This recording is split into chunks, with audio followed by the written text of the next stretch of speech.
சுய புத்தியை நம்ம சாயக்கூடாது. எழுதுபொருள் வலதுபுறம் நம்ம சாயக்கூடாதுன்னா நம்ம சுய புத்திங்கிறது எழுதுபொருள் வலதும் சாயறதான்.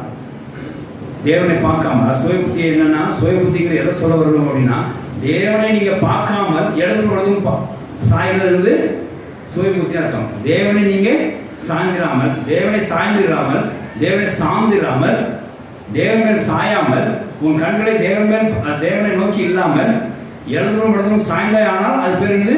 சுய புத்தியிலே இருக்கிறீங்கன்னு சொல்லி அர்த்தம். நீங்க தேவனை சார்ந்திருந்தா ஒரு காரியம் பிரச்சனை கிடையாது.